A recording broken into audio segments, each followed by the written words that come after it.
বন্ধুরা, আজকে আরেকটি নতুন ভিডিও নিয়ে আমরা চলে এসেছি। যেহেতু সামনেই শীত চলে আসবে এবং খুব তাড়াতাড়ি আর মাস দুয়েকের মতো বাকি রয়েছে। আর শীতের গাছ সাধারণত আমরা অক্টোবর মাস থেকে লাগানো শুরু করে দিই, কিন্তু এবছর আমরা যেহেতু শীতের গাছ প্রচুর ভ্যারাইটির গাছ রয়েছে এবং প্রচুর তার পরিচর্যা রয়েছে, এবং সেই সমস্ত বিষয়গুলির জন্য আমরা এখন থেকে শীতের পরিচর্যা নিয়ে আলোচনা করতে শুরু করে দেবো, এবং যাতে আপনারা যেন এগুলি অ্যাডভান্স দেখতে পারেন এবং তারপরে যেন আপনারা এগুলি পরিচর্যা সামনে শুরু করে দিতে পারেন। এই জন্য আপনাদের জন্য এই প্রিপারেশনটা। সাধারণত আমরা দেখি যে আমরা গাছগুলি তৈরি করার পরে তারপর আমরা সে সমস্ত কিছু নিয়ে পরিচর্যা করা শুরু করে দিই। তাহলে অলরেডি আমি যে কদিন ধরে এই পরিচর্যাটি করেছি গাছটির, সেই কটা দিন আপনাদেরও কিন্তু নষ্ট হয়ে গেল, এবং তারপরে আপনারা যখন সেটা করতে যাবেন সেক্ষেত্রে অনেক সময় অনেক গাছের ক্ষতি হয়ে যায়, অনেক সময় তার সঠিক পরিচর্যাটি হয় না, অনেক সময় গাছের গ্রোথ রেট কমে যায় অনেক লেট হয়ে যাওয়ার জন্য এই সমস্যাগুলি দেখা যায়। তার জন্য এবার থেকে আমরা এই মাস থেকে অ্যাডভান্স আপনাদেরকে শীতের সমস্ত গাছ নিয়ে আপনাদেরকে আপডেট দিতে থাকবো, যাতে আপনারা সেই গাছটি দেখার পরেও আপনারা অন্তত 15 দিন সময় পান, তারপরে আপনারা সেই কাজগুলি করতে পারেন। তাতে আপনাদের গাছগুলি অনেক ভালো হবে এবং তাতে আপনাদের অনেক উপকার হবে। তো আমাদের চ্যানেলে আজকে যারা নতুন এসেছেন তারা অবশ্যই আমাদের চ্যানেলটিকে সাবস্ক্রাইব করে দিন, আর আমাদের চ্যানেলে প্রতিদিন নিত্য নতুন ভিডিও পেতে হলে পাশে থাকা বেল আইকনটিকে প্রেস করে রাখুন। আর তার সঙ্গে সঙ্গে যারা আমাদের চ্যানেলে দীর্ঘদিন ধরে আমাদের সঙ্গে রয়েছেন, আমাদের অনেক অনেক সাপোর্ট করেছেন, তাদের অনেক অনেক ধন্যবাদ। এবং তারা প্রতিনিয়ত আমাদের ভিডিওগুলি দেখতে থাকুন এবং আপনারা অনেক অনেক উপকৃত হবেন। শুরু করছি আজকের আমাদের সাধারণত যে বিষয়টি নিয়ে আলোচনা করব, যে এখন থেকে আমাদের সবার প্রথমে যেটি জানতে হবে সেটা হচ্ছে বীজ থেকে চারা তৈরি করা। তো বীজ থেকে চারা তৈরি করতে হলে আপনাকে অনেকগুলি বিষয় জানতে হবে। সেটি হচ্ছে কোন কোন বীজ আমরা সংগ্রহ করব, সেটি একটি বিষয় রয়েছে, এবং শীতে কোন কোন বীজ কোন সময়ে জার্মিনেট হওয়ার সম্ভাবনাটা অনেক বেশি রয়েছে সেটারও একটা বিষয় রয়েছে। বীজ জার্মিনেট হওয়ার বেশ কিছু পদ্ধতি রয়েছে এবং বেশ কিছু ব্যাপার রয়েছে। প্রথমত সেটা অনেকটাই নির্ভর করে আমাদের জলবায়ুর উপরে, তারপর নির্ভর করে আমরা কোন ধরনের মাটির মিশ্রণ তৈরি করব তার উপরে, আর তারপরে সর্বশেষে নির্ভর করে বীজের কোয়ালিটির উপরে। এই তিনটি বিষয়ের উপর নির্ভর করে কিন্তু আমাদের বীজ থেকে চারা তৈরি হয়। তো চলুন আজকে আমরা সবার প্রথমে যে বিষয়টি জানবো সেটা হচ্ছে মাটি প্রস্তুতি।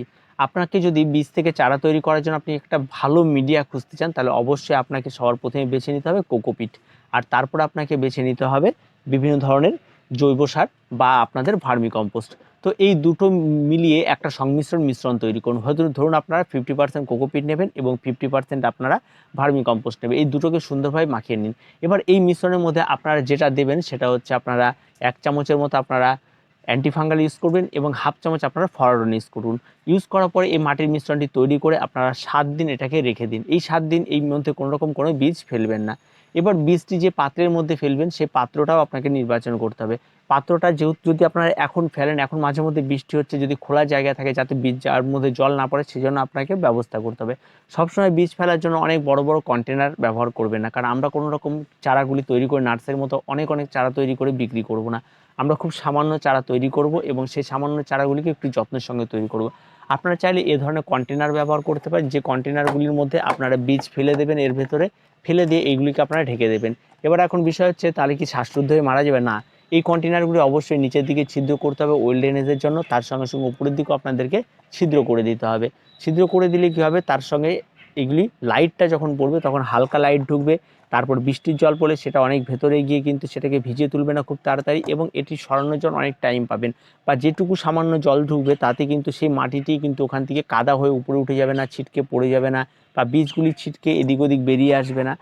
এই যে একটা উপকার রয়েছে, তার জন্য অবশ্যই আপনারা এ ধরনের কন্টেনার ব্যবহার করুন। যদি এ ধরনের কন্টেনার আপনারা না পান, তাহলে অবশ্যই আপনারা যে পাত্রের মধ্যেই ব্যবহার করবেন সেই পাত্রের উপরটাতে একটা প্লাস্টিক পেঁচিয়ে দেবেন, পেঁচিয়ে দিয়ে ওটাকে রেখে দিয়ে প্লাস্টিকটিকে ফুটো ফুটো করে দেবেন। এবার আসলাম এই যে মিশ্রণটি আপনারা ব্যবহার করলেন, 7 দিন পর আপনারা এই মিশ্রণটি ব্যবহার করে এই উপর দিয়ে এটা করে দেবেন। আর বীজগুলি ছিটিয়ে দিয়ে বীজের উপর দিয়ে কিন্তু হালকা একটু মাটি ছিটিয়ে দেবেন। তাহলে কি হবে, এই বীজগুলি কিন্তু আর সরে যাওয়ার সম্ভাবনাটা থাকবে না। এবার আপনারা জল দেবেন। এবার জলটা কিন্তু সরাসরি গ্লাস দিয়ে দেবেন না, এখানে জলটা আপনাদেরকে স্প্রে করে দিতে হবে। এই বিষয়টি কিন্তু অবশ্যই মাথায় রাখতে হবে। এবার বীজটি আপনারা এভাবে ফেলে দেবেন এবং তারপরে আপনাদের কিন্তু অপেক্ষা করতে হবে। কোনো কোনো বীজ এই গরমের মধ্যে জার্মিনেট হতে অনেক সময় লাগে, আবার কিছু কিছু বীজ আছে যেগুলি জলের সংস্পর্শে আসার সঙ্গে সঙ্গে জার্মিনেট হয়ে যায়। ধরুন আপনার একটা ক্যালেন্ডুলা ফুলের গাছ রয়েছে, সেই বীজটি কিন্তু যখনই আপনারা মাটিতে দেবেন একটু জলের সংস্পর্শ হলে অন্তত 2 দিনের মধ্যে জার্মিনেট হয়ে যায়, খুব ইজি জার্মিনেট, ফাস্ট জার্মিনেট হয়। আবার ধরুন আপনি একটা পেনজির বীজ ফেলছেন বা পিটুনিয়ার বীজ ফেলছেন, সেটা জার্মিনেট হতে একটু সময় লাগে, তো পেনজি আরও বেশি সময় লাগে। তো সেগুলিকে জন্য কিন্তু আপনাকে অধৈর্য হয়ে সেই মাটিগুলি ফেলে দেওয়া, আমার বীজগুলি ভালো না, সেটা করা চলবে না, সেটাকে আপনাকে ফেলে রাখতে হবে। একটা বীজ থেকে চারা হতে এবং সেটা পরিণত হয়ে টবে লাগানোর মতো উপযুক্ত হতে সময় লাগে 1 মাস। এবারে আপনারা ভাবুন যে আমরা যদি এখন থেকে বীজগুলির উপর নজর না দিই, তাহলে আমরা 1 মাস পর অক্টোবর মাসে যদি আমরা বীজ ফেলি, তাহলে আমাদের থাকলো নভেম্বর মাসে আমি একটি গাছকে লাগিয়ে দিলাম।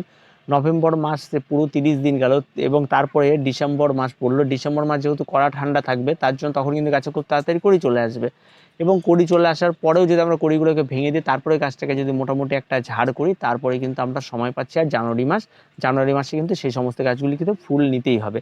তো এই 2 মাসে একটা গাছ কতটাই বা গ্রোথ করবে, তার জন্য কিন্তু আপনাকে 1 মাস হাতে সেভ করে রাখার জন্য আপনাকে কিন্তু অ্যাডভান্স অনেক কাজ করতে হবে।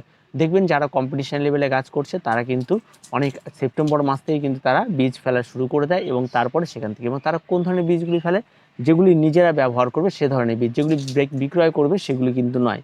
এবং আমরা যারা বাগানিরা রয়েছি, যারা আমাদের নিজেদের জন্য কাজ করবো, তাদের কিন্তু এখন থেকে বীজ ফেলতে, আমাদের এখন বীজ ফেললে কিন্তু জার্মিনেটের হার অনেকটা কম। আমি কিন্তু আবার বলছি, এখন বীজ যদি আপনারা 100টা ফেলেন, হয়তো 20টা গাছ হবে এবং বেশিরভাগগুলি নষ্ট হবে। আবার যদি আপনি অক্টোবর মাসের মাঝামাঝিতে গিয়ে বীজগুলি ফেলেন, যখন মোটামুটি একটা ঠান্ডা ভাব অনেকটা কমে আসবে, টেম্পারেচার অনেকটা কমে যাবে, তখন যদি বীজগুলি ফেলেন, তখন কিন্তু জার্মিনেট হওয়ার সম্ভাবনাটা অনেকটা বেশি থাকে। কিন্তু এই যে অল্প গাছ হলো এবং এই অল্প গাছ কিন্তু অনেকটা বেড়ে যাওয়ার সময় থেকে যেন এই গাছগুলো অনেক ভালো হয় এবং এই গাছগুলো অনেক যত্নও বেশি করতে হয়। আর যারা ন্যাচারালি বাগান করতে চান তারা কিন্তু অবশ্যই অপেক্ষা করুন, আর যারা বীজ থেকে চারা তৈরি করতে চান তারা এখন থেকে শুরু করে দিন। এখন বিষয় হলো যে আমরা কোন কোন বীজ ফেলবো। যারা ছাদ বাগানে সবজি করতে চান তাহলে অবশ্যই সবজির জন্য একটি উত্তম সময় রয়েছে ফুলকপি, বাঁধাকপি, কপির যতগুলি ভ্যারাইটি রয়েছে তার এখনই কিন্তু বীজ ফেলে দিতে হবে, নাহলে কিন্তু অনেক লেট হয়ে যাবে। তারপর আপনার রয়েছে লঙ্কা, বেগুন, তারপরে আপনার এই সমস্ত বীজগুলি ইমিডিয়েট ফেলে দিতে হবে, কারণ এগুলি চারা তৈরি হবে এবং তারপরে বড় হবে, সেগুলি তারপর লাগাতে হবে। বেগুনেরও কিন্তু অবশ্যই এখন একটা সময় চলছে, এখনই কিন্তু ফেলে দিতে হবে। এবার আরও অন্যান্য যে সমস্ত বীজগুলি রয়েছে, যেমন লাউ রয়েছে, আপনার বিনস রয়েছে, আপনার বটবড়ি রয়েছে, এগুলি কিন্তু অবশ্যই এখন চারা তৈরি করে নিতে হবে, কারণ এগুলি চারা তৈরি করে চারাগুলি বড় হতে হতে একটু সময় লাগে, তারপর তারা কিন্তু বড় হবে। তার জন্য তাদেরকে একটু সময় দিতে হবে, নাহলে কিন্তু আপনার গাছটি অনেকটা পিছিয়ে যাবে এবং আপনি সময় মতো সেগুলির ফল পাবেন না। আর যখন হয়তো ফল পাবেন তখন হয়তো সেগুলির কোনো ভ্যালুই থাকবে না। তাই এই সমস্ত সবজিগুলি কিন্তু এখন আপনাকে তাড়াতাড়ি করে বীজ ফেলে দিতে হবে। এবার ফুলের যদি বলি, ফুলের আপনারা এই সময় কিন্তু গাঁদার বীজ ফেলে দিতে পারেন, কারণ গাঁদার গাছ বড় হতেও অনেক সময় লাগে, তাহলে অনেক ফুল পাবেন। বিশেষ করে দেশি যে সমস্ত ভ্যারাইটিগুলো রয়েছে, রক্ত গাঁদা এবং দেশি গাঁদা, সেই সমস্তগুলি ইনকা এখনই ফেলবেন না। ইনকা এখনও ফেললে কিন্তু খুব একটা ভালো জার্মিনেট হবে না এবং গাছগুলো কিন্তু এত গরমে ভালো থাকবে না। তবে বাকি যে দেশি ভ্যারাইটিগুলো রয়েছে সেগুলো আপনারা ফেলতে পারেন। তার সঙ্গে সঙ্গে আপনারা ফেলতে পারেন দেনথাস অনেক হার্ডি গাছ, সারা বছর বেঁচে থাকে এবং এই সময় কিন্তু এর ফেলে দেওয়ার জন্য অবশ্যই একটা উত্তম সময় চলছে। তার সঙ্গে সঙ্গে আপনার আফ্রিকান ডেইজি যেটি রয়েছে সেটি আপনারা ফেলে দিতে পারেন, সেটার জন্য উপযুক্ত সময় রয়েছে। পিটুনিয়ার জন্য উপযুক্ত সময় রয়েছে, পিটুনিয়া এই সময় ফেলতে পারেন, তাহলে অনেকটা এগিয়ে যাবেন, গাছ অনেক বড় হবে। পিটুনিয়া আপনারা এই সময় ফেলতে পারেন। তারপর আপনার রয়েছে সিলোসিয়া এই সময় আপনারা ফেলে দিতে পারেন বীজ, এবং এই সময় এই সিলোসিয়া গাছও খুব সুন্দরভাবে হয়ে থাকে। ক্যালেন্ডুলার বীজ আপনারা ফেলে দিতে পারেন। এবং কিছু কিছু গাছ যেগুলি রয়েছে সেগুলি কিন্তু বাদ দিয়ে, যেমন আপনার কসমস, এখন আপনারা অবশ্যই এই সময় বীজটির থেকে চারা তৈরি করে নিতে পারেন। তো এরকম কিছু কিছু গাছ, যে সমস্ত গাছগুলি দেখবেন অনেক বড় হয় এবং অনেক শক্ত ওয়েদারেও বেঁচে থাকতে পারে, সেই সমস্ত গাছের বীজগুলি কিন্তু আপনাদেরকে বেছে ফেলে নিতে হবে। এবং এই বিপদগুলো আপনারাও অনেক জানেন, যে যারা গাছ করছেন তারাও কিন্তু জানেন যে কোন কোন গাছগুলি দীর্ঘ সময় ভালো থাকে। তো এই গরম ওয়েদারে অবশ্যই ফেলে দিন। আর বাকি যে সমস্ত গাছগুলি আপনাদের পছন্দের গাছ রয়েছে, অনেক পিটুনিয়া, তারপরে জিরেনিয়াম, আরও অনেক ভ্যারাইটিগুলি রয়েছে যেগুলি সাধারণত খুব নরম টাইপের গাছ হয়, সেই সমস্ত গাছগুলির জন্য আপনারা অক্টোবরের 15 তারিখ পর্যন্ত অপেক্ষা করুন, যে সময়টা আপনাদের জন্য সবচেয়ে উত্তম সময়। ঠান্ডা অনেকটাই এগিয়ে আসবে, তখন আপনারা ফেলুন, তাহলে সেই গাছগুলো অনেকটাই ভালো হয়।